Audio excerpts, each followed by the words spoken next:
नमस्कार, सगरमाथा टेलिभिजनको प्रस्तुति एसटिभी च्याटमा यहाँलाई स्वागत छ। म सुनिल दाहाल।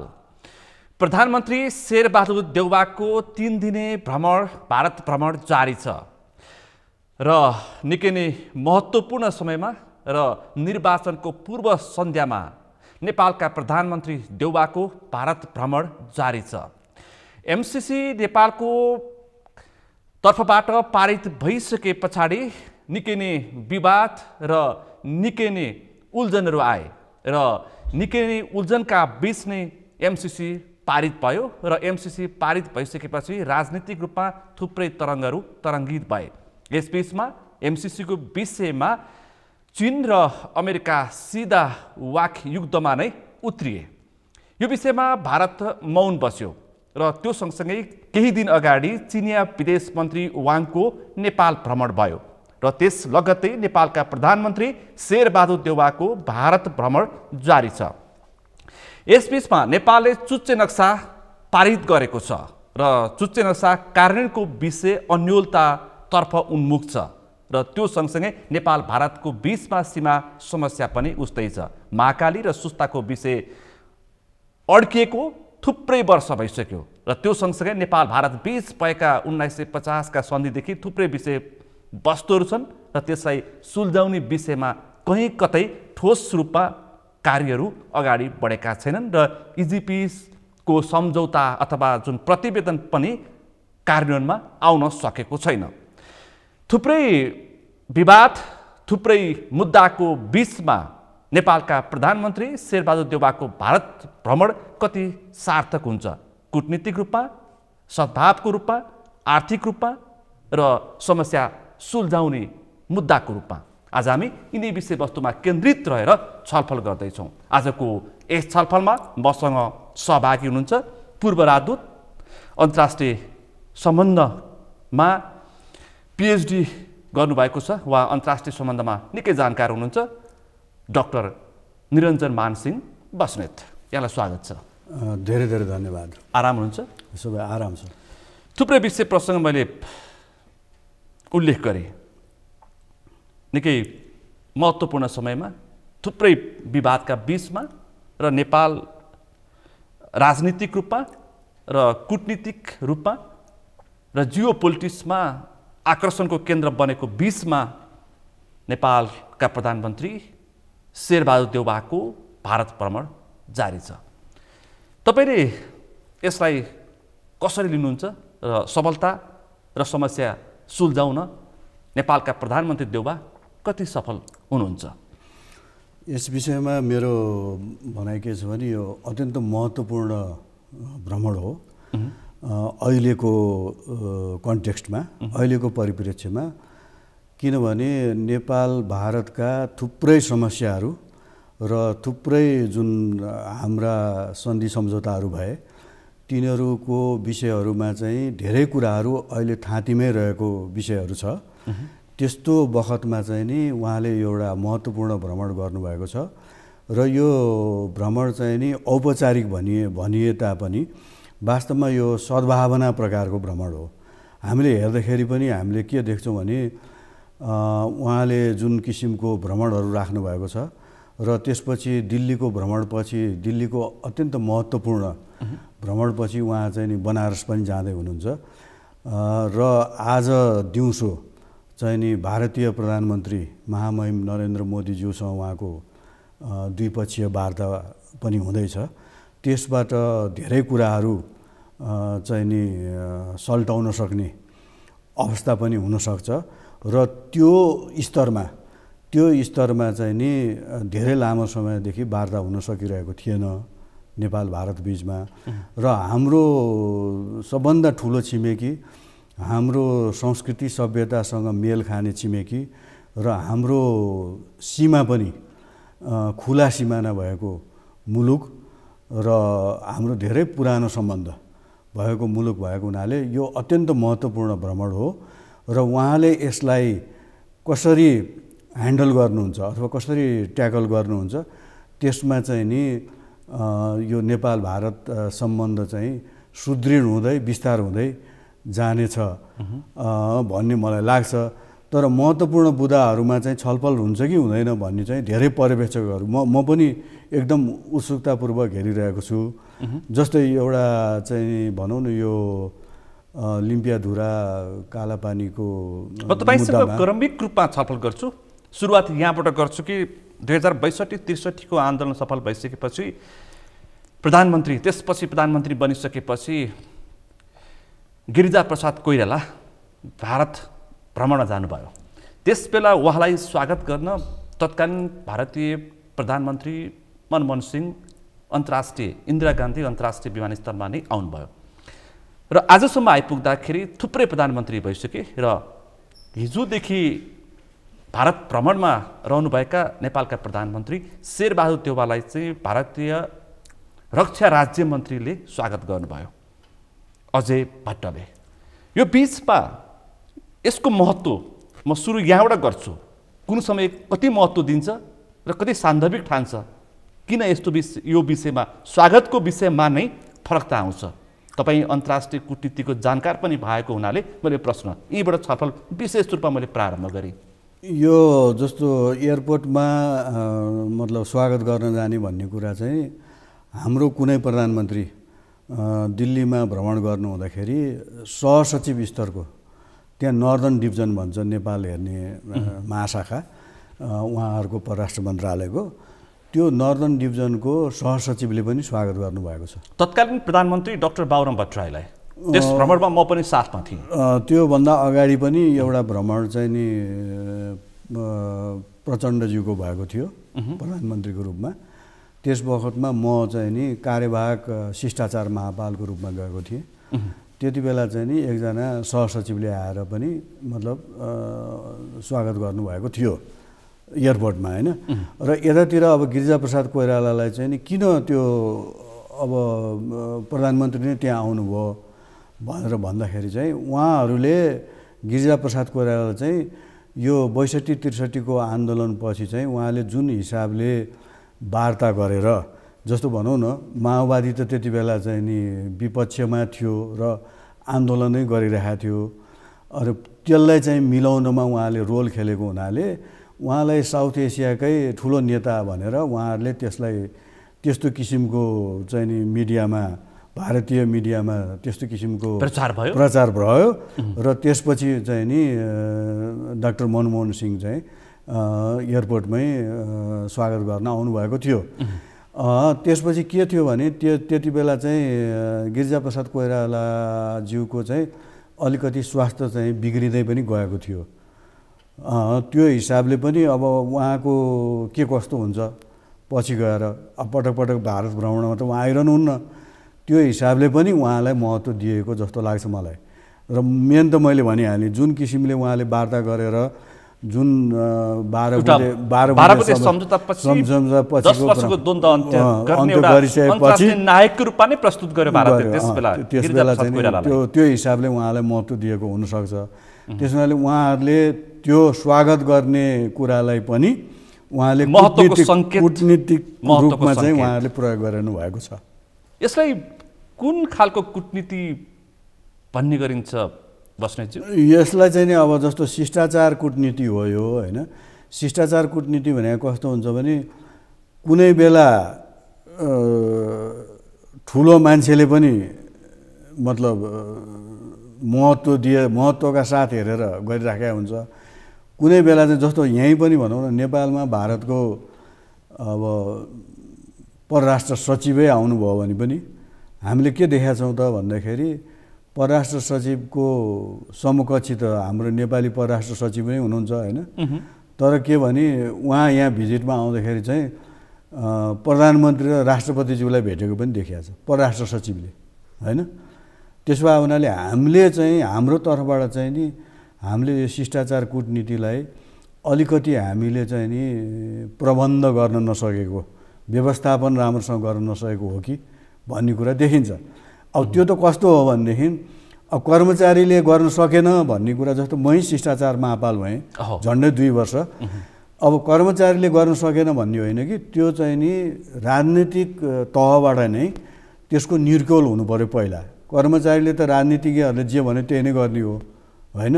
अब कर्मचारीले फेरि राजनीतिमा लागेर हिँड्ने पनि होइन। त्यसो भए हुनाले हामीलाई उहाँहरूबाट निर्देशन नआउन्जेलसम्म यो रूपमा हामीले शिष्टाचार कूटनीति प्रयोग गर्ने भन्ने कुरामा हामीले नै भन्न गाह्रो हुन्छ।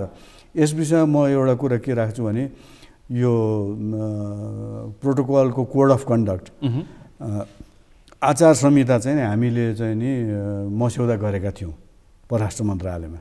त्यो अझै पनि हामीले मन्त्री परिषदमा पेश गरेका थियौँ र मन्त्री परिषदको एउटा समितिमा चाहिँ गएर त्यो त्यहीँ बसेको भयो र त्यो पास हुन सकेन।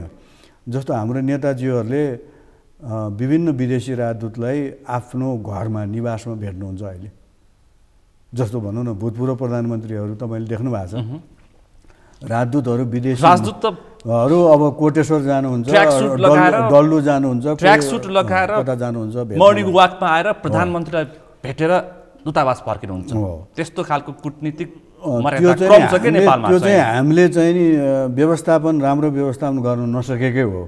त्यसमा चाहिँ हामीले अलि संवेदनशील हुनै पर्छ जस्तो मलाई लाग्छ।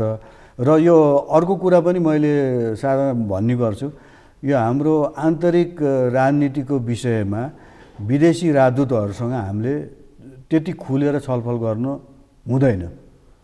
जस्तो भनौँ न परराष्ट्र मन्त्री चिनको परराष्ट्र मन्त्री यहाँ आउनुभयो, यहाँ भ्रमण भयो गत अब भनौँ न 1 हप्ता 10 दिन अगाडिको कुरो भयो। उहाँले भ्रमणमा गरेर उहाँले केही कुराहरू यहाँ उठाउनु भएको होला। अब हाम्रो कूटनीति कहाँनिर गएर बिग्रिन्छ भने कुन चाहिँ विदेश मन्त्री अथवा कुन चाहिँ हायर डिग्नेटरिजहरूले नेपालमा आएर के भन्नुभयो भन्ने कुरालाई हामीले अर्को पक्षलाई गएर भन्नुहुन्छ कि हुँदैन। अब यस्ता कुराहरू पनि छन् क्या। त्यसो भए हुनाले यो कूटनीति भनेको अत्यन्त संवेदनशील विषय हो। यसको नुआन्स भन्छ, we have to read between the lines भन्छ क्या। जस्तो कुनै पनि कुरा त्यहाँ लेखिएको छ भने त्यो लेखिएको कुरा मात्रै होइन, त्यहाँ दुईटा लाइनको बिचबाट के भावार्थ आउँछ होइन, त्यस्तो समेत बुझ्नुपर्ने हुन्छ कूटनीतिमा। नेपालको कूटनीतिक नीति त व्यक्ति अनुसार फरक हुन्छ। जो व्यक्ति नेतृत्वमा आयो, जुन पार्टी नेतृत्वमा आयो त्यस अनुसार फरक हुन्छ। त्यसकारण परराष्ट्र नीतिमा सधैँ आलोचना हुने गर्छ नेपालको। अब त्यसमा चाहिँ किन एकरूपता आउँदैन? अन्तर्राष्ट्रिय क्षेत्र देशमा एउटै हुन्छ, नेपालमा किन फरकता हुन्छ भन्ने सभा सधैँ बहस गर्नुपर्छ। त्यसमा चाहिँ मेरो भनाइ के छ भने, स्पष्ट मेरो भनाइ चाहिँ के छ भने, सबै महत्त्वपूर्ण राजनैतिक दलहरूले चाहिँ नि एक ठाउँमा बसेर, जस्तो सबै राजनैतिक दलहरूको विदेश विभाग छ क्या पार्टीभित्र छ, तपाईँलाई थाहा छ नि त? सबैको छ। त्यो विदेश विभागमा कतिको मतलब सक्षमता भएको कूटनीति बुझेको मान्छे हुनुहुन्न त्यो कुरा म त्यतातिर नजाउँ। तर के भनेदेखि त्यसलाई गाइड गर्ने चाहिँ नेताहरूले नै हो, शीर्षस्थ नेताहरूले नै हो। यसको निष्कर्ष यसरी टुङ्गाइदिउँ कि अनि यो चाहिँ नि के भने विदेश नीतिमा एउटै नीति अवलम्बन एकरूपता आउनुपर्छ र हाम्रो कन्सेन्सस डकुमेन्ट भन्छ त्यसलाई हामीले चाहिँ नि हामी चाहिँ यतिसम्म जाने है यो विषयमा, र यो देशसँग हामी यतिसम्म जान सक्छौँ र यो देशसँग हामी यतिसम्म जान सक्छौँ, योभन्दा हामी बढी जानुहुन्न भन्ने कुरामा उहाँहरू सबैले जस्तो राष्ट्रिय राजनीतिमा भएका महत्त्वपूर्ण दलहरूले, राजनैतिक दलहरूले चाहिँ एकरूपता ल्याउनको लागि एउटा चाहिँ नि ख्याल राख्नुपर्छ, एउटा कन्सेन्सस डकुमेन्ट चाहिँ नि तयार गर्नै पर्छ। नत्र हाम्रो चाहिँ जस्तो मैले के देखिरहेको छु भने कुनै परराष्ट्र मन्त्रालयको कुरा गरौँ न, कुनै पार्टीको परराष्ट्र मन्त्री हुनुभयो भने एक प्रकारको कूटनीतिक रणनीतिहरू हुन्छ। अब नीति त तपाईँको संविधानमै लेखिएको छ होइन, संविधानको विभिन्न धाराहरूमा परराष्ट्र नीति नेपालको यस्तो हुन्छ भनेर त स्पष्ट लेखिएकै छ। तर त्यो रणनीतिक रूपमा र नीति नै पनि कहिलेकाहीँ, किनभने कुनै पार्टीको परराष्ट्र मन्त्री एउटा हुनुभयो र कुनै पार्टीको प्रधानमन्त्री अर्को पार्टीको हुनुभयो भने पनि त्यसमा पनि फरक देखिन्छ क्या। प्रश्न भन्दाखेरि वामपन्थीहरू सत्तामा गयो भने उत्तरतर्फ अलि लचिलो देखिएको छ, त्यस्तो देखिन्छ। कांग्रेस सत्तामा गयो भने अमेरिका भारततर्फ अलिक बढी लचिलो भएको प्रश्न देखिन्छ। त्यसमा एकरूपता हुनुपर्छ। जस्तो त भारतमा पनि अहिले कस्तो छ भने विपक्षी दलले अहिले कांग्रेस अहिले चाहिँ नि कुनै पनि कुरा भारतीय परराष्ट्र नीतिमा यता र उता भयो भने उनीहरूले ठुलो चाहिँ नि उहाँहरूले अब्जेक्सन उठाउनुहुन्छ। विदेश नीति छरपष्ट हुनु भएन, उहाँहरूले संसदमा उठाउनुहुन्छ होइन, र त्यसको विरोध गर्नुहुन्छ।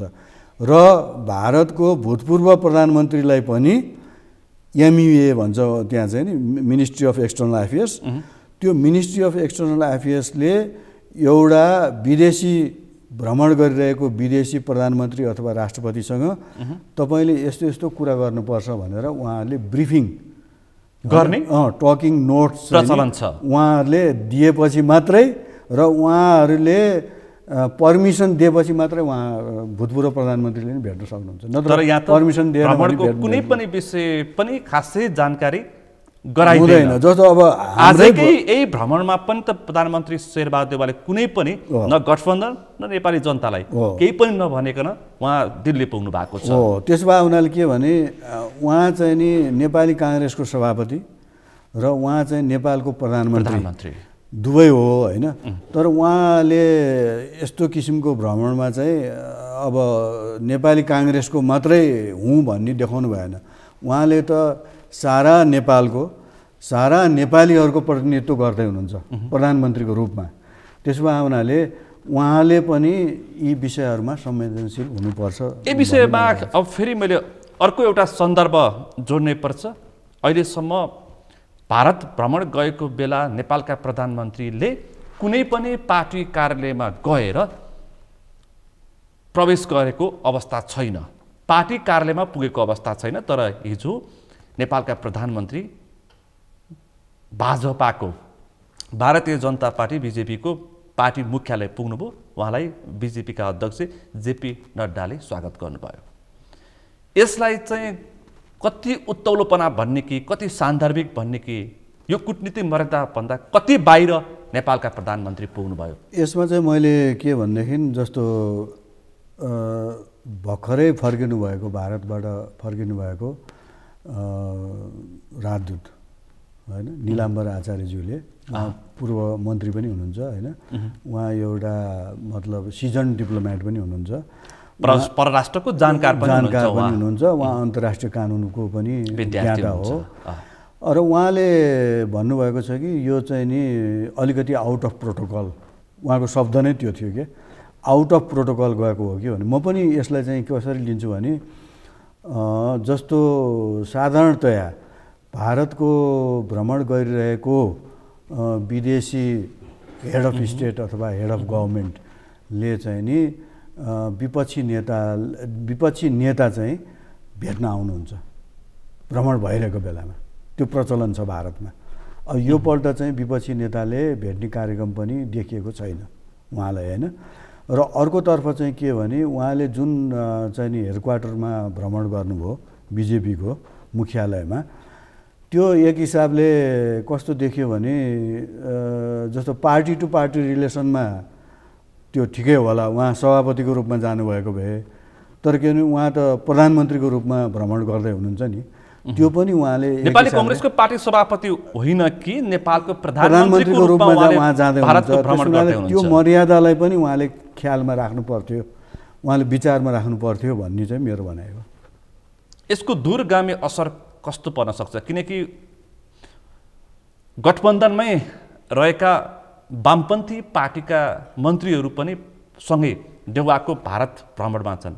माओवादी केन्द्र, एकीकृत समाजवादीका, कम्युनिस्ट पार्टीका नेताहरू प्रधानमन्त्रीको मन्त्रीको रूपमा भारत भ्रमणमा छन्। उहाँहरू पनि सँगै साथमा बिजेपीको मुख्यालय पुग्नु भएको छ, पार्टी कार्यालय पुग्नु भएको छ। अब यो चाहिँ अब हामीले चाहिँ नि के भने भारतमा जस्तो भनौँ न पार्टी इन पावर चाहिँ नि बिजेपी भए हुनाले उहाँहरू त्यसरी जानुभयो। तर यो चाहिँ नि के भने उहाँले भनेकै शब्द म फेरि दोहोऱ्याउँछु, यो अलिकति चाहिँ नि हाम्रो प्रोटोकलको मान्यताको हिसाबले चाहिँ यो अलिकति विचलन भएकै हो, यसमा कुनै शङ्का छैन। जस्तो मैले चीनमा भ्रमण हुँदाखेरि चीनको अन्तर्राष्ट्रिय सम्बन्ध, चीनको कम्युनिस्ट पार्टीको अन्तर्राष्ट्रिय सम्बन्ध महाशाखा भन्ने छ त्यहाँ। त्यसको चाहिँ नि एउटा मन्त्री नै बेग्लै हुनुहुन्छ चिनमा होइन। कुनै प्रधानमन्त्री जाँदाखेरि त्यो महाशाखामा भ्रमणमा अथवा त्यो मन्त्रालयमा इन्टरनेसनल रिलेसन्स मिनिस्ट्रीमा चाहिँ हाम्रो प्रधानमन्त्रीले भ्रमण गर्नुभएको पनि छ। त्यसो भए हुनाले चिनमा त कस्तो छ भने एउटा मात्रै पार्टी छ नि त त्यहाँ। एउटा मात्रै पार्टी नेपाल त्यहाँ कम्युनिस्ट पार्टी छ। कम्युनिस्ट पार्टी छ र एउटा मात्रै पार्टी छ भनेर त्यहाँ 2-3वटा पार्टी भनेर त्यहाँ देखाउने त गरिन्छ, तर अस्तित्वमा त एउटै पार्टी नै हो। त्यसैले त्यहाँ त एउटै मात्रै पार्टी भएको हुनाले त्यति फरक चाहिँ नपर्ला। जुन पार्टी सत्तामा छ, जुन पार्टी सरकारमा सधैँ सरकारमै हुन्छ त्यो उसको नेतृत्वमा चिन चलेको छ भनेपछि त्यसमा त त्यति फरक नपर्ला। तर यतापट्टि त यहाँ त धेरै पार्टीहरू छ नि त भारतमा त। भारत त विशाल देश छ नि होइन। त्यसो भए हुनाले त्यसमा चाहिँ अलिकति हामीले संवेदनशील हुनुपर्छ। जस्तो भनौँ न अब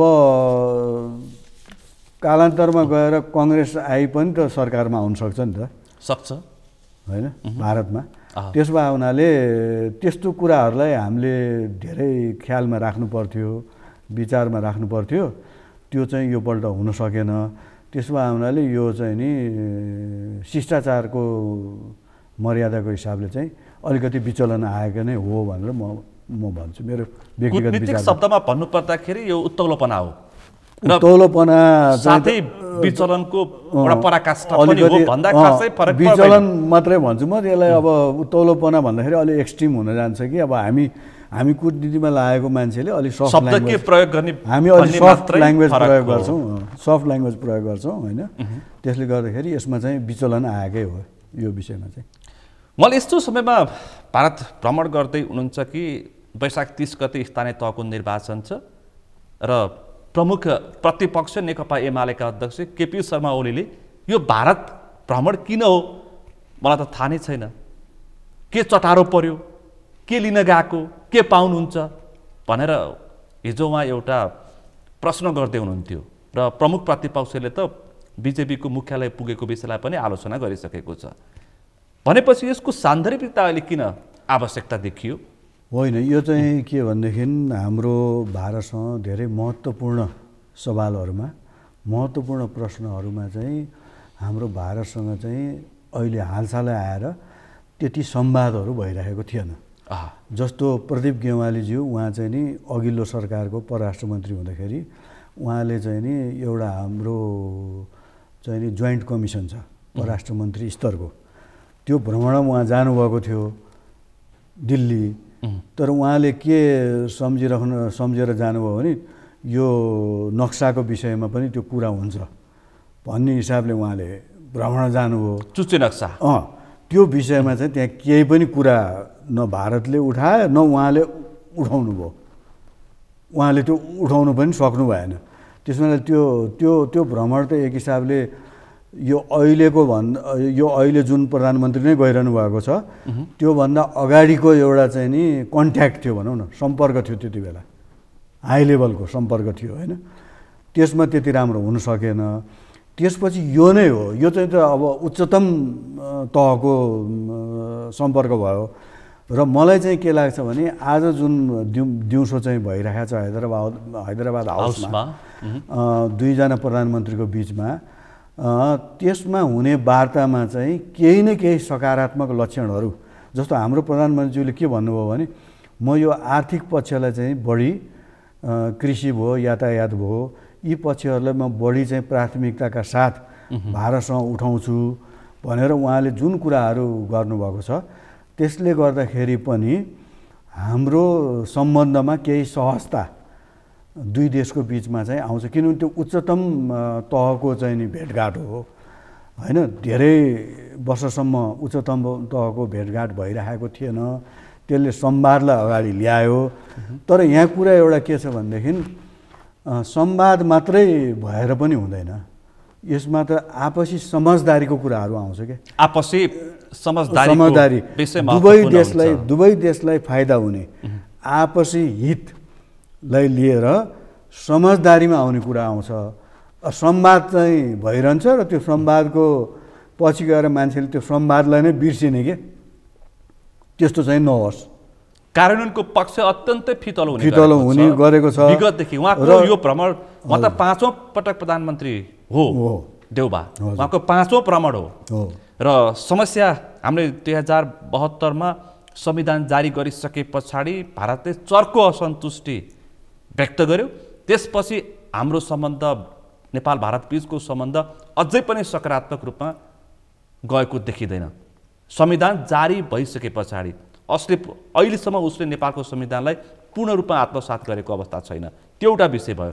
त्यसपछि हाम्रो अर्को पछिल्लो समय चुच्चे नक्सा, यो अर्को एउटा महत्त्वपूर्ण विषय जुन हामीले कालापानी, लिम्पेरातुरा र लिपुलेक जोडेर चुच्चे नक्सा हाम्रा छुटेका भूभाग जोडेर संसदबाट 2/3बाट पारित गर्यो। यो विषय पनि छ। त्यो सँगसँगै अर्को महाकालीको विषय छ, सुस्ताको सीमाको विषय छ, थुप्रै विषय छन्। जनताको चासो यो विषयमा कुराकानी हुन्छ कि हुँदैन भन्ने छ, तर विषय उठ्छ कि उठ्दैन भन्नेमा आशंका छ। तपाईँलाई के लाग्छ? अब यो विषयमा चाहिँ नि मलाई के लाग्छ भने यो अहिले खास गरी यो जुन नक्साको विषय छ नि, नक्साको विषयमा भारतले पनि यो हाम्रो भूमि हो भनेर आफ्नो नक्सामा राखेको छ होइन।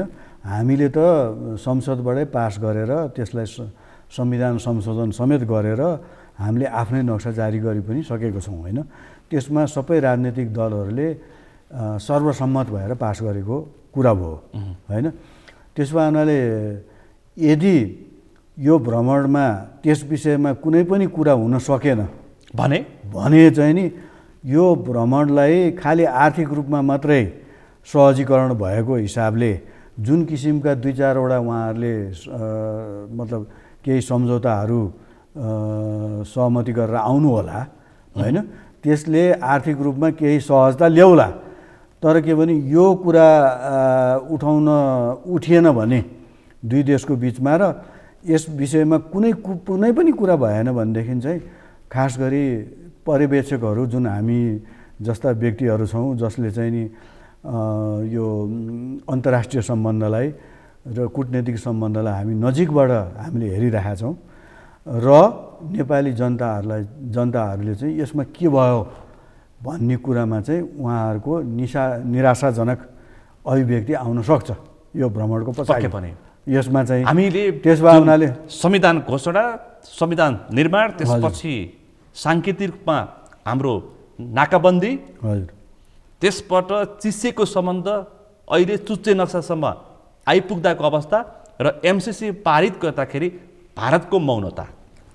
विषय थुप्रै छन्, जटिल छन्, तर विषयवस्तु आर्थिक रूपमा छुट्याइएको छ, त्यसलाई प्राथमिकता दिने प्रयास भइरहेको छ भनेपछि नेपाल पक्षले त्यो हैसियत राख्दैन। अब यहाँ कुरा चाहिँ के छ भनेदेखि यी कुराहरू यस्तो समस्याहरू किन आइरहन्छ त भन्दाखेरि हामीले हाम्रो आर्थिक विकासमा तपाईँ भन्नुहोस् न 2046 सालपछि कतिवटा प्रधानमन्त्री हुनुभयो, कतिवटा सरकारहरू आए होइन। हामीले आफ्नो आर्थिक विकासतिर चाहिँ हामी ध्यान दिएनौँ। धेरै आन्तरिक राजनीतिमै हामी खलबल भइरह्यो, धेरै उथलपुथलहरूमा लाग्यौँ। त्यसपछि 62-63 को आन्दोलनपछि हाम्रो गणतन्त्र आयो होइन। अब गणतन्त्र आइसकेपछि झन् कूटनीतिक सम्बन्धहरू अझ के भन्छ त्यसलाई विखरित भएर गएको छ कि अझ छिन्न भिन्नहरू भएर गएको छ र हामीले परराष्ट्र मामलामा चाहिँ धेरै संवेदनशील विषयहरूमा हामीले नियन्त्रण र व्यवस्थापन गर्न सकिरहेको देखिएको छैन। र यो किन भइरहेछ त भन्दाखेरि जब देश आर्थिक रूपमा कमजोर हुन्छ, हामीले एउटा हाम्रो देशलाई आर्थिक रूपले सबल र सुदृढ बनाउनु पर्ने समय चाहिँ हामीले त्यसलाई अपर्च्युनिटी कस्ट भन्छ होइन, त्यसलाई चाहिँ हामीले चाहिँ नि त्यत्तिकै व्यतीत गऱ्यौँ। त्यो अवस्थालाई हामीले सुवर्ण मौका थियो। जस्तो हेर्नुहोस् न, हामी कहाँ चाहिँ त्यो के ड्राई पोर्टहरू बनिरहेको छ, हामी कहाँ चाहिँ नि भैरवामा एउटा चाहिँ नि त्यो इकोनोमिक एक्सक्लुसिभ जोन छ होइन, त्यहाँ चाहिँ नि विभिन्न सुविधाहरू दिने भनेको छ, त्यहाँ उद्योगै गएको छैन अहिलेसम्म पनि हेर्नुहोस् होइन। त्यसो भने उद्योगहरूको स्थापना कसरी गर्ने त्यो गर्ने हामी कहाँ के छ, हामी कहाँ तपाईँको राष्ट्रिय योजना आएको छ, हामी कहाँ उद्योग वाणिज्य मन्त्रालय छ हो, हामी कहाँ अर्थ मन्त्रालय पनि छ। उहाँहरूको बिचमा चाहिँ नि समन्वय भएर खास गरी हामीले कसरी हाम्रो उत्पादनहरूलाई कसरी चाहिँ हामीले चाहिँ नि वृद्धि गर्न सक्छौँ। जुनसुकै देशले पनि जस्तो के भन्छ भने trade is an engine for growth भन्छ के। व्यापार नै एउटा यस्तो हो कि यो आर्थिक अभिवृद्धि गर्ने एउटा चाहिँ व्यापार नै मुख्य चाहिँ नि एउटा टुल हो, अब मुख्य इन्जिन हो। भनेपछि अब यहाँ कुरा के आयो त भन्दाखेरि हाम्रो भारतसँग झन्डै आज बिहान मात्र मैले चेक गरेको थिएँ, झन्डै 8 खरबको व्यापार घाटा छ भारतसँग। 8 खरबको व्यापार घाटा छ। हेर्नुहोस् है, अब जस्तो अब चीन र भारतको व्यापारको कुरा गरौँ, उहाँहरूको 125 अरब डलरको व्यापार छ दुई देशको बिचमा। अनि चीन भारत पनि व्यापार घाटामा छ। चीनसँगको व्यापारमा झन्डै 70 अरब डलरको चाहिँ नि भारत व्यापार घाटामा छ चीनसँगको व्यापारमा, होइन। अब एकातिर हामी के हेरिरहेछौँ भने चीन र भारतको बिचमा 125 अरब डलरको मतलब आर्थिक सम्बन्ध छ। अब अर्कोतिर हाम्रो भारतले चाहिँ बेला बेलामा के भनिरहेको हुन्छ भने तिमीहरू त चीनतिर बढी लसेर गयो है भनेर हामीलाई नेपाललाई बेला बेलामा हामीलाई झकझकाइराखेको हुन्छ, हामीलाई एउटा सचेत गरेर। प्रधानमन्त्री केपी शर्मा ओलीले वाणिज्य सन्धि गरिसकेपछि चीनसँग गरिसकेपछि त्यसको तत्काल प्रतिक्रिया भारतले दिएको छ, किनकि अब नेपालका वामपन्थीहरू चीनतर्फ उन्मुख हुँदैछन्। त्यहाँको मिडियाले पनि त्यस्तो किसिमले प्रचार गरिरहेको छ भारतको, होइन। मेरो भनाइ चाहिँ के छ भने उहाँहरूको 125 अरब डलरको चाहिँ व्यापार चाहिँ चीनसँग उहाँले गरिरहनु भएको छ हो। उहाँहरूको चीनसँग डोकलामको सम्बन्धमा र यतापट्टि आएर लद्दाखमा चाहिँ नि गलवान उपत्यका सम्बन्धमा चाहिँ अब यो 2020 को जुनमा चाहिँ अलिकति त्यहाँ टसल मसल पर्यो, स्किरमिसेसहरू भयो। चीनसँग उहाँहरूको सम्बन्धमा केही तिक्तताहरू पनि आयो, तर सम्बन्ध त यता आर्थिक सम्बन्धको हिसाबले हेर्नुहुन्छ भने त 125 अरब डलरको चाहिँ उहाँहरूको आर्थिक सम्बन्ध त व्यापारबाटै देखिएको छ। त्यसो हुनाले नेपाललाई मात्र किन उहाँहरूले त्यसो भनिरहनुहुन्छ र उहाँहरूले त्यसलाई चाहिँ सचेत गराइरहनुहुन्छ। बेला बेला नेपालमा चाहिँ नि तिमीहरूले यसो गरेर तिमीहरू चीनतिर बढी गइरहेको हो कि भनेर किन भनिरहनुहुन्छ भन्ने चाहिँ मेरो एउटा यो प्रश्न हो। त्यसमा उनीहरूले के भने हामीले चाहिँ नि भारतसँग चाहिँ आफ्नो जुन कुरा भन्नुपर्ने हो व्याख्यासहितै हामीले राम्रोसँग भारतीय कूटनीतिकहरूलाई पनि राम्रोसँग सम्झाउने प्रयत्न, अब सम्झिनु हुन्छ कि प्रयत्न होइन कि त्यो किसिमको हामीले गर्न सक्नु पर्यो। हामीले आफ्नो कुराहरू स्पष्ट रूपमा राख्न सक्नु पर्यो भारतसँग, नत्र भने हाम्रो सम्बन्ध चाहिँ जहिले पनि कार्पेट मुनि समस्याहरू कार्पेट मुनि लुकाएर बस्ने, होइन। अनि त्यसपछि त्यसलाई नभन्ने। जस्तो भारतले तपाईँले भन्नुहोस् न हरियो सागपात, होइन, अब अदुवा, कागती, मुला, सुठो। अब त्यो नेपालबाट जाने त्यो 1% पनि हुँदैन त्यो नेपाल भारत व्यापारको, होइन। भने त्यो चाहिँ उहाँले कता गएर चाहिँ त्यो टेस्ट गर्नुपर्छ, नत्र हामी छिराउँदैनौँ भनेर उतातिर उहाँले छिराउनु दिनुहुन्न। तर क्वारेन्टाइन समस्या अब यता भारतबाट यता चाहिँ निर्वाध रूपमा आइरहेछ, होइन।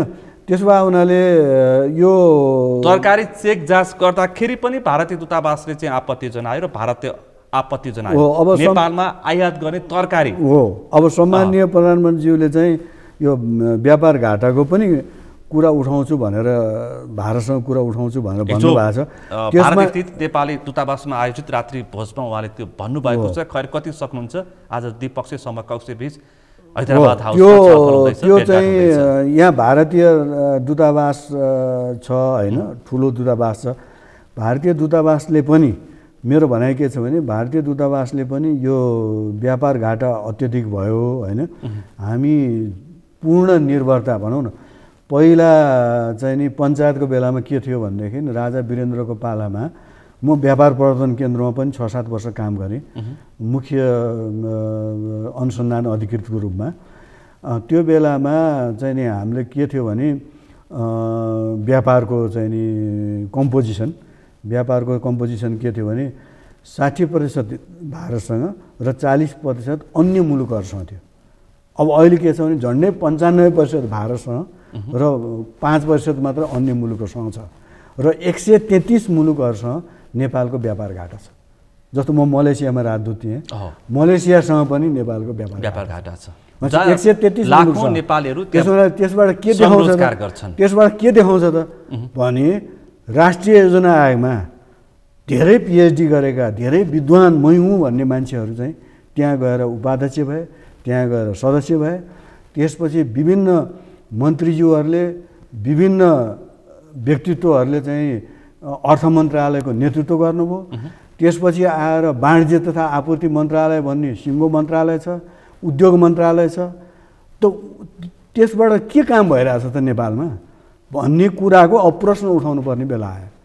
किनभने हाम्रो आर्थिक समृद्धि त केही पनि भएन विषय र हामीले यो अर्थ मन्त्रालय के गर्दैछ, टेक्निक नजानेको तथा आपूर्ति मन्त्रालय के गर्दैछ। जस्तो भनौँ न अरू देशले कम्प्युटरमा मात्रै काम गरेर थुप्रो पैसा, जस्तो भारतकै कुरा लिउँ,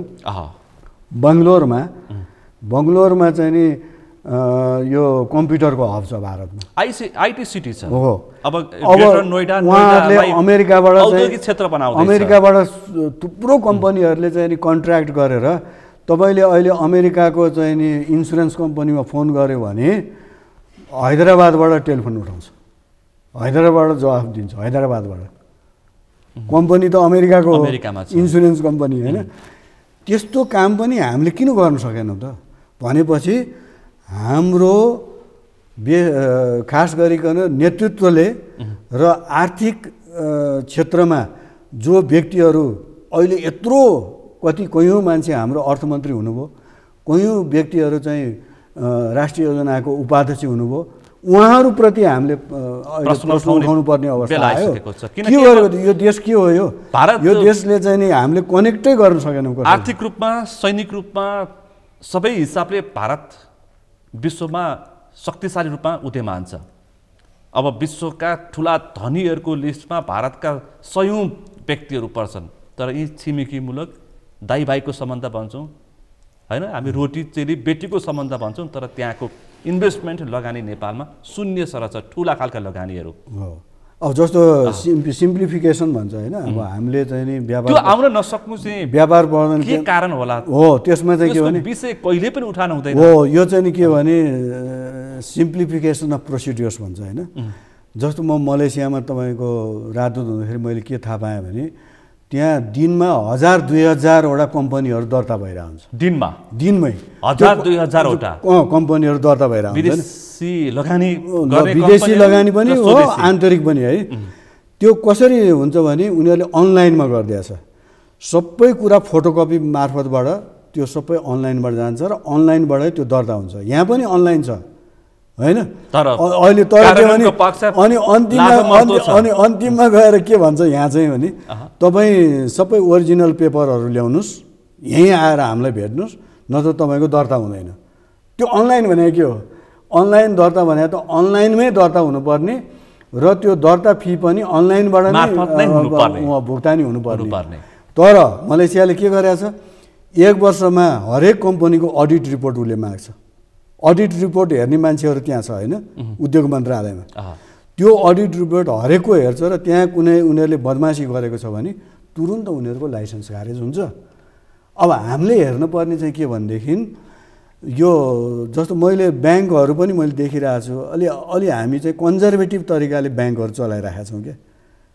पुरातन सोचबाट चलाइरहेको छौँ। अब यसो हेर्दाखेरि हाम्रो अहिलेको युवा पुस्ता यति ट्यालेन्टेड छ कि उनीहरूको ट्यालेन्टै राम्रोसँग हामीले पुरा गर्न सकेनौँ देशभित्रै। अब अहिले भनौँ न तपाईँको 62 लाख सरकारी आँकडा अनुसार नै, हामी तथ्याङ्क अनुसार नै 62 लाख मान्छे चाहिँ अहिले हाम्रो युवाहरू विदेशमा छ होइन। ठुलो श्रम शक्ति तपाईँले जो राजदूतै भएर आउनुभयो, मलेसिया, ओमान, कतार, दुबई खाडी मुलुकमा छन् भनेदेखि अलिक गुणस्तरीय जनशक्ति चाहिँ युरोप, अमेरिका, अस्ट्रेलियामा छ। अब भनेपछि हाम्रो देशले आर्थिक रूपमा विकास कसरी गर्न सक्छ? अनि यहाँ भएका चाहिँ अब भन्नै पर्दाखेरि नेताका झोले कार्यकर्ता छन्। अब हामीले चाहिँ यसरी सतही मात्रै रूपमा सोचेर हामीले चाहिँ त्यो गम्भीर रूपमै सोध्नु पर्यो यो के यो आर्थिक विकास कसरी सगरमाथा र गौतम बुद्धको देश अनि वीर गोर्खालीको देश भन्दा अब त्यो चाहिँ हाम्रो अब टिक्दैन। त्यो चाहिँ अब हाम्रो त्यो के भन्छ भने सफ्ट पावर हो होइन, हाम्रो सफ्ट पावर हो त्यो। विज्ञानले विश्व देखाइसकेको छ। हामीले त्यो पनि हामीले प्रयोग गर्न सक्छौँ। अहिले के भने कल्चरल डिप्लोमेसी भन्ने पनि आएको छ होइन। अब त्यो कल्चरल डिप्लोमेसीलाई पनि हामीले प्रयोग गर्नुपर्छ, ठाउँ ठाउँमा हामीले प्रयोग गर्नुपर्छ। तर एकातिर चाहिँ हामीले के भने औद्योगिक विकास नगरिकन हाम्रो कुनै खैरियत छैन। त्यस हुनाले जब हामी औद्योगिक रूपमा जब हामी अलिकति आर्थिक विकास गर्छौँ, आर्थिक वृद्धि दर हाम्रो बढ्दै जान्छ र त्यो भएपछि अरू देशले पनि हाम्रो इज्जत गर्छ। अनुदान र लोनले देश चल्दैन, उत्पादनले चल्छ र व्यापार नै देशको समृद्धिको मुख्य मेरुदण्ड हो। यो बुझ्नुपर्छ नेता। अब जस्तो एउटा नेताले अब भनौँ न भन्नुभयो, अब 4-5 वर्ष अगाडि पनि भन्नुभयो, पहिला पनि भन्नुभएको थियो उहाँले होइन, उत्पादन ब्रिगेड भनेर। अब उहाँको उत्पादन ब्रिगेड अब कतातिर छ त्यो उत्पादन ब्रिगेडले के उत्पादन गर्यो त्यो त कार्यकर्तालाई अब भन्नु खोजे मैले नि मापदण्ड मात्रै बनाएको। रियल सेन्समा यदि साँच्चीकै उत्पादन ब्रिगेड हामीले बनाउने हो, नेपाल सरकारले नै उत्पादन ब्रिगेड बनाउने हो भने जस्तो अहिले व्यापारको हिसाबले त अहिले हाम्रो यहीँ तपाईँको यो फर्पिङमै चाहिँ नि ड्राई पोर्ट बनिरहेछ, चोबारमै बन्दैछ, 7वटै प्रदेशमा बनिरहेछ, सानो ठुला सुक्खा बन्दरगाह बनिरहेछ होइन। ती धनगढीमा बनिरहेछ, विराटनगरमा छ, वीरगञ्जमा छ, नेपालगञ्जमा बन्दैछ, अब जस्तो यता माथि रसुवामा बन्दैछ। अब चीनबाट पनि रेल आउँदैछ भन्ने पनि कुरा छ। भनेपछि हामीले अब अस्ति घाँस निर्यात गर्ने भन्ने कुरा पनि आयो। त्यो घाँस उहाँहरूलाई चाहिन्छ भने त हामी अवश्य गर्नुपर्छ होइन। अब त्यस्तै गरेर रातो च्याउ पनि रहेछ हामी कहाँ होइन, रेड मसरुम। त्यो रेड मसरुम पनि हामीले त्यसको डिमान्ड चाहिँ नि चीनमा थुप्रो रहेछ होइन। विशेष गरी त हाम्रो जडीबुटी नै चीनले बढी चासोको साथ लिने गर्छ, त्यसको पनि निर्यातको अब हामीले चाहिँ नि अब मार्केटिङ टुरमा जानुपर्छ। जस्तो भनौँ चीनमा गएर चाहिँ चीनमा के आवश्यकता छ होइन। एकजना बहिनीले चाहिँ ब्याग बनाएर मकैको चोयाको हो के को ब्याग बनाएर चीनमा निर्यात गर्नुहुन्छ। त्यहाँ ठुलो डिमान्ड रहेछ क्या। मकैको चोयाको ब्याग बोक्यो भने के भन्छ राम्रो त्यसले चाहिँ कि भाग्य राम्रो हुन्छ भन्ने त्यहाँको चीनको कन्सेप्ट रहेछ चीनको मतलब महिलाहरूमा होइन। भनेपछि त्यो एकदमै बिक्री हुँदो रहेछ भन्नु खोज्यो नि। हामीले के चीनलाई आवश्यकता पर्छ पहिला हामीले त्यो थाहा पाउनु पर्यो। व्यापारको विषयलाई चासो राख्नु। चीन त हरेक विषयमा व्यापार जोड्छ भने हामी सधैँ किन राजनीति जोड्ने? राजनीतिक अब भारतमा पनि व्यापार प्राथमिकता हो। हामीले लगानीका विषय गर्यौँ, किन भारतबाट लगानी आउन सक्दैन, किन चीनबाट लगानी आउन सक्दैन? भारत चीनको अहिले हामीले लगानीका कुराकानी अहिले ग्रेटर जुन नोइडा छ त्यसमा सबै चिनिया कम्पनीहरू त्यहाँ काम गरिरहेका छन्। ठुल्ठुला उनीहरूले चाहिँ कम्पनी स्थापना गरिरहेका छन्, तर नेपालमा चासो छैन। तर उनीहरूको बिचमा चाहिँ सम्बन्ध बिग्रिएको भनिन्छ। तर मैले प्रसङ्ग उठाउनै पर्छ, मानव सरोवरसम्म जाने जुन सडकको विषय उठ्यो त्यसमा त चीनको भ्रमणका क्रममा मोदीले प्रस्ताव राखेर सी जिनपिङले स्वीकारेर त्यो बाटो बढ्ने सहमति गरे। नेपाललाई त यो त्रिपक्षीय विषय हो नि, चासो राखेनन्। यो विषय पनि हामी उठान गर्न सक्दैनौँ, न चीनको पक्षमा न चीनका विदेश मन्त्री वाङ आउँदाखेरि उठान गर्न सक्यौँ, न अहिले। भनेपछि हामी कस्तो रक्षात्मक अवस्थामा छौँ? अब त्यसमा चाहिँ जस्तो हामीले चाहिँ धेरै जसो चीन हाम्रो धेरै मित्र राष्ट्र हो होइन, धेरै राम्रो मित्र राष्ट्र हो, हामी भनिरहेकै हो। 2015मा चाहिँ जुन किसिमले उहाँहरूले लिपु लेकमा संयुक्त भन्सार चीन र भारतको उहाँहरूले निर्णय गरेर त्यहाँ उहाँहरूले सम्झौता नै गर्नुभयो। त्यसमा चाहिँ न चीनले हामीलाई चासो राख्यो सोध्यो, न भारतले नै गर्यो, र हामीले दुईटै मुलुकलाई चाहिँ हामीले चाहिँ नि कूटनीतिक एउटा डिप्लोमेटिक नोट चाहिँ हामीले पठाएको छौँ त्यति। जुन उनीहरूको व्यापारी सडक सञ्जाल हो सञ्जाल हो। तर अब चीनलाई पनि के थाहा थियो त भने यो लिपुलेक चाहिँ नि नेपालको तर्फ पर्छ है यो लिपुलेक हैन हाम्रो त खास त लिम्पियाधुरासम्म हो त्यो महाकाली भनेको त अझ यस्तो छ महाकाली नेपालको बोर्डरसँग छ त्यसपछि आएर काली भनौँ न त्यो काली नेपालको बोर्डरसम्म छ बोर्डरसँग जोडिन्छ अनि बिचमा लिपुलेक छ अनि त्यसपछि लिम्पियाधुरा छ हैन यसरी छ अनि हाम्रो चाहिँ नि हाम्रो लिम्पियाधुरासम्म हो अझ तपाईको सुगौली सन्धिको धारा 5 अनुसार चाहिँ के भनेको छ भने अंग्रेजसँग भएको जुन सन्धि छ 2016 को 1816 को सन् 1816 को सन्धिमा चाहिँ के छ भन्दाखेरि महाकाली नदीको पश्चिमपट्टिको भाग मात्रै अंग्रेजको हो भनेको छ महाकाली नदीको पश्चिमपट्टि भनेपछि के भने अंग्रेजको हो भनेपछि के भयो त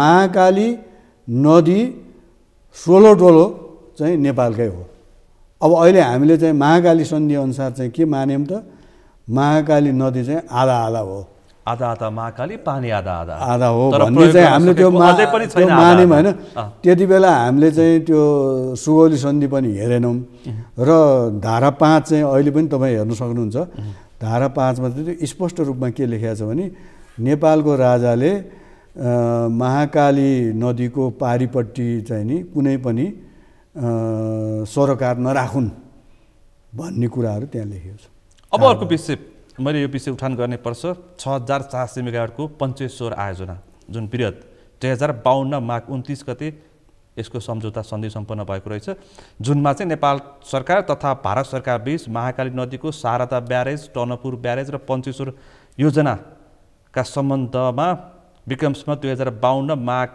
29 गते सन्धि सम्पन्न भएपछि उक्त आयोजना द्विराष्ट्रिय लगानीमा संयुक्त रूपमा सञ्चालन गर्ने निर्माण गर्ने भनिएको थियो आज कति वर्ष भयो 25 वर्ष पुगिसक्यो भनेपछि सुदूरपश्चिमकै प्रधानमन्त्री हुनुहुन्छ उहाँकै क्षेत्र छ यो विषय आजसम्म कार्यान्वयनमा जान सकेको छैन यो मुद्दा उठ्न सक्छ होला प्रधानमन्त्रीको हैसियतले यो चाहिँ नि उहाँले जस्तो यो पनि त्यो जुन तपाईले भन्नुभयो चुच्चे नक्सा जस्तै टाइपको भयो यो पनि हैन त्यसो भए हुनाले के भने यो पनि उठ्ला नउठ्ला हाम्रो नेपाली जनमानसले चाहिँ यसलाई अत्यन्त चासोको रूपमा यो पनि हेरिरहेको छ 25 वर्ष भइसक्यो अब उहाँ कोही नेताले चाहिँ नि सूर्य चाहिँ पश्चिमबाट उदाउँदैछ भन्ने पनि कुरा गर्नुभयो र अरबौंको फाइदाहरू हुन्छ भन्ने पनि कुरा भयो तर यहाँ चाहिँ के भइरहेछ भने अहिलेसम्म कुनै पनि काम हुन नसकेको यतिसम्म भनेको सुन्यो कि सेटेलाइटबाट विद्युत चाइना बेच्छौं र देशलाई कायपरण बनाएर भन्ने कुराहरु पनि नर्वे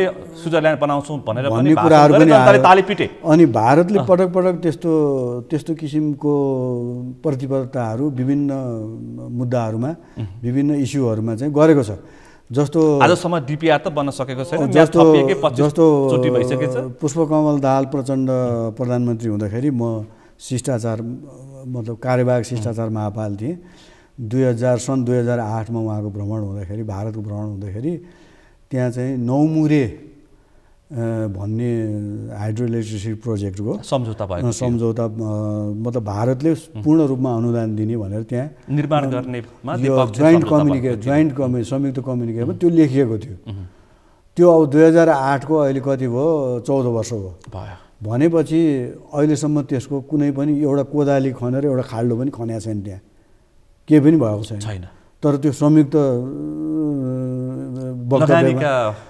वक्तव्यमा उहाँको भ्रमण सकिएपछि संयुक्त वक्तव्य जारी गरिएको थियो दिल्लीमा र काठमाडौँमा आएर उहाँले चाहिँ नि पत्रकार सम्मेलन जुन हाम्रो भिपिआइपी बेमा दिने चलनै छ जस्तो यो पल्ट पनि सम्माननीय प्रधानमन्त्री ज्यू फर्किनु हुँदाखेरि त्यहाँ दिनु होला सायद पत्रकारलाई हैन के भयो भनेर उहाँले भ्रमणको उपलब्धिहरूको बारेमा सम्माननीय प्रधानमन्त्रीज्यूले बताउनु होला तर कुरा के छ भन्दाखेरि कयौं प्रतिबद्धता जस्तो हुलाकी राजमार्ग भनौं न हुलाकी राजमार्ग पनि अब त्यो आजसम्म राम्रोसँग बन्न सकेको छैन विभिन्न ठाउँमा ठेक्कापट्टाहरू लागिरहेकै होला अनि फेरि अर्को संयन्त्र छ परराष्ट्र सचिव र भारतीय राजदूतको बीचमा एउटा संयन्त्र छ त्यो संयन्त्रले चाहिँ भारतबाट भएका जम्मै परियोजनाहरू भारत सरकारबाट सञ्चालित भएका परियोजनाहरूको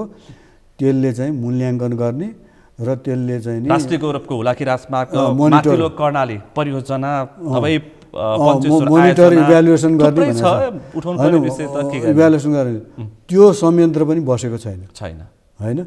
अनि तयार भएको इजिपीको प्रतिवेदन त भारतले बुझ्न मानेको छैन। अनि त्यसपछि यो चुच्चे नक्साको विषयमा पनि भारतीय परराष्ट्र सचिव र नेपाली परराष्ट्र सचिवको बिचमा अर्को संयन्त्र पनि छ, त्यसले सल्टाउने भनेको छ होइन। यो बोर्डरको सिमानाको सीमा समस्या त्यो पनि भेट्न सकेका छैन। अब नेपाल भारतको यस्ता किसिमका संयन्त्रहरू 32वटा छ। 32वटा। अब यो 32वटा विभिन्न चाहिँ नि चरणमा पहिला सुचारू रूपले भेट्थ्यो भने अहिले त्यो भेटघाट नभएको चाहिँ एउटा सीमा सम्बन्धी बोर्डर सम्बन्धी चाहिँ यो गृह मन्त्रालयको सहसचिवको नेतृत्वमा हुन्छ, त्यो चाहिँ कहिलेकाहीँ बसिरहेको हामीले मिडियामा सुन्न पाउँछौँ होइन। जलस्रोत सम्बन्धी पनि बसेको छैन। अब जब बाढी आएर यता डुबान हुन्छ अनि त्यसपछि फेरि पुरा उठ्छ अनि फेरि त्यो सेलाउँछ 1 वर्ष अनि फेरि हिउँद आउँछ अनि फेरि आउँछ सिद्धिन्छ। त्यसो भए हुनाले यो एकचोटि भारतले के भनेको थियो भने इन्टायर ग्यामुट अफ रिलेसन्स चाहिँ छलफल हुनुपर्छ भनेको छ। बृहत सबै सम्बन्धहरू नेपालका सबै आयामहरू नेपालका सबै सम्बन्धहरू छलफल हुनुपर्छ। त्यो छलफल गरौँ न। त्यो हामीले पनि सबै विज्ञहरू राखेर नेपाल सरकारले गरोस् न। त्यो चासो त बढी भारतलाई भन्दा पनि हामीलाई हुन्छ। जस्तो भनौँ जस्तो त्यो किसिमको आँट समेत गर्न सक्दैन। मेरो भनाइ चाहिँ के छ भने चीन र भारत हाम्रो अत्यन्त महत्त्वपूर्ण छिमेकीहरू होइन, जोसँग हाम्रो सिमाना जोडिएको छ। त्यहाँ अत्यन्त संवेदनशील कुराहरू छन्। त्यसमा परराष्ट्र मन्त्रालयले चीनको लागि एउटा विज्ञ समूह बनाओस्, भारतको लागि एउटा विज्ञ समूह बनाओस् न। खोइ त्यो पनि छैन होइन। त्यस भावनाले मैले त त्यहाँ के पनि भनिरहेको थिएँ पहिला भनेदेखि म त्यहाँ हुँदाखेरि पनि मैले कुरा उठाएको थिएँ। एउटा भारतसँगको मात्रै महाशाखा, भारतसँगको मात्रै सम्बन्ध हेर्ने महाशाखा, एउटा चीनसँग मात्रै सम्बन्ध हेर्ने महाशाखा। अहिले त के छ भने चीन सँगसँगै Japan, south Korea, north Korea, Mongolia सबै त्यहाँ जोडिया छ त्यो महाशाखासँग। अब यता भारततिर चाहिँ को छ, भारततिरसँग चाहिँ भुटान र हामीले उसलाई राखेका छौँ, यो मालदिप्सलाई पनि राखेका छौँ होइन। भुटान, मालदिप्स र मोरिसस पनि होला, मोरिसस पनि होला। त्यसरी हामीले राखेका छौँ होइन। त्यसो गर्ने होइन, त्यो मोरिसस त्यो मालदिप्स यिनीहरूलाई चाहिँ नम्बर 2 भनेर राखेको महाशाखा। किनकि अब विश्वमा उदयमान दुई शक्ति हो हामी त्यो हाम्रो ढिलो भइसक्यो। यो परराष्ट्र मन्त्रालयको संरचना पनि अहिलेको कूटनीतिक परिदृश्यलाई हेरेर, संसारको परिदृश्यलाई हेरेर सम्पूर्ण रूपमा त्यसलाई चाहिँ नि हामीले परिवर्तन गर्नुपर्छ। हामी यति अपेक्षा गरौँ कि राखी कूटनीति भनेर जुन चर्चामा आएको थियो, त्यो चर्चामा आउनु कारण चाहिँ भारतीय जनता पार्टी भाजपाका विदेश विभाग प्रमुख विजय चौथाईवालाई हाम्रो जुन प्रधानमन्त्री पत्नी डाक्टर आर्जु राणाले राखी बाँधिसकेपछि राखी कूटनीतिको कुरा उठाएको थियो। त्यति सम्बन्धको लागि मात्रै यो भ्रमण नहोस्, यो देशको हितको हुने गरी यो 3 दिने भ्रमण होस्, आइतबार उहाँ फर्कदै हुनुहुन्छ, त्यो अपेक्षा गरौँ। म चाहिँ के भन्छु भने त्यो सांस्कृतिक कूटनीति पनि एक हिसाबले राम्रै हो र हामीले त्यसलाई पनि बढावा दिनुपर्छ। जस्तो पारिवारिक मात्रै भ्रमण नहोस्। जस्तो भारतीय प्रधानमन्त्री महामहिम नरेन्द्र मोदीज्यूले भ्रमण गर्नुहुँदाखेरि उहाँले मुक्तिनाथ पनि जानुभयो होइन, भ्रमण गर्नुभयो, पशुपतिनाथमा पनि जानुभयो। उहाँको चाहिँ नेपालप्रति असाध्य श्रद्धा पनि छ। त्यसो भए हुनाले यो हाम्रो सांस्कृतिक कूटनीतिलाई पनि हामीले बढी जोड दिनुपर्छ हाम्रो तर्फबाट पनि। किनकि नेपाल भारतको सम्बन्ध चाहिँ त्यसले पनि अगाडि बढाउन सकिन्छ। यसलाई सँगै त्यसरी पनि हामी हाम्रो अनुकूलको विषय उठान गर्नलाई चतुराई हामीले प्रस्तुत गर्न सक्छौँ। त्यो हिसाबमा पनि हामीले ध्यान दिनुपर्छ जस्तो मलाई लाग्छ। त्यसकारण आज यो रेल उद्घाटन हुँदैछ। हजुर, एउटा शुभ सङ्केत। जनकपुर कुर्था जयनगर रेल पनि उद्घाटन हुँदैछ। हुलाकी राजमार्गको पनि यसलाई अन्तिम रूप दिने, छिटोभन्दा छिटो सक्ने विषयमा पनि कुराकानी हुँदैछ भनिएको छ। त्यो सँगसँगै सीमाको विषय पनि कुराकानी उठोस्। पञ्चेश्वर आयोजना पनि आशा गरौँ त्यस पनि विषय। अब हाम्रो अवधारणा 6400 मेगावाटको जुन नेपालको कायपलट हुने एउटा ठुलो आयोजना छ, परियोजना। अब म पनि के चाहन्छु भने अब यो भ्रमणबाट चाहिँ केही नभए पनि उच्चतम तहमा चाहिँ संवाद चाहिँ सुरु भएको छ र हाम्रो अवधारणाहरूलाई यसले चाहिँ नि मद्दत पुर्याउँछ अगाडि बढाउनलाई भन्ने चाहिँ हामी कामना गरौँ र उहाँको यो भ्रमण चाहिँ सफल रहोस्। थोरै भए पनि नेपालको सीमा समस्या, नेपाली सीमा समस्या अत्यन्तै चासोको साथ हेरेको सीमा समस्या र तपाईँले भन्नुभयो महाकालीको पनि अगाडि बढोस्। सूचे नक्सा अब हाम्रो यहाँ चाहिँ भारतसँगको सम्बन्धलाई लिएर विभिन्न किसिमको विवादहरू बेला बेलामा भइरहन्छन्। त्यो विवादहरू चाहिँ मतलब सल्टिँदै जाओस् भन्ने कामना गर्न चाहन्छु। त्यसकारण मात्रै यो पारिवारिक भ्रमण नहोस्, किनकि हामी पनि होइन, किनकि अहिले यस्तो विषय छ एमसिसीको विषयमा पनि अहिले भारतीय मौनता गाँसेको छ। त्यो सँगसँगै अहिले युक्रेन र रसियाको जुन हतियार वार भइरहेछ, चीन र भारत मध्यस्थकता जस्तो देखिन खोज्दैछन्। त्यसमा नेपालले जुन कूटनीतिक रूपमा भन्दा उत्तौलोपना देखायो भनेर प्रतिक्रिया आइरहेछ।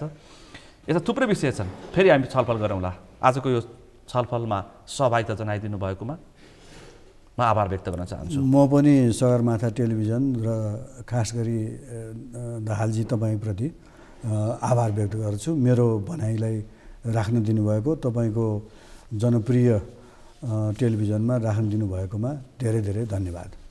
आज हामीले विशेष गरी नेपालका प्रधानमन्त्री शेरबहादुर देउवाको 3 दिने भारत भ्रमणको सेरोफेरोमा बसेर र यो भ्रमणमा नेपालले कति धेरै राजनीतिक उपलब्धि हासिल गर्न सक्छ, नेपालको संविधानदेखि लिएर नेपालको सीमा समस्यादेखि लिएर चुच्चे नक्सादेखि लिएर थुप्रै विषयहरू छन्, त्यसमा कति उठान हुन सक्छ र त्यो सँगसँगै नेपाली जनताको अत्यन्तै चासोको विषय यो छ भने व्यापार घाटामा पनि हाम्रा प्रधानमन्त्रीले कतिको आँटिलो ढङ्गले विषय उठान गर्न सक्नुहुन्छ भन्ने विषय प्रसङ्गमा केन्द्रित भएर छलफल गऱ्यौँ। आजको यस छलफलमा मसँग सहभागी हुनुहुन्थ्यो अन्तर्राष्ट्रिय सम्बन्धका ज्ञाता पूर्व राजदूत डाक्टर निरञ्जन मानसिंह बस्नेत। आजको विषय प्रसङ्ग यति नै। भोलि अर्को विषय प्रसङ्गका साथ एसटिभी च्याट ल्याउने बाचा गर्दै म सुनिल दाहाल पनि बिदा चाहन्छु। सगरमाथा टेलिभिजन हेर्दै गर्नुहोला। नमस्ते।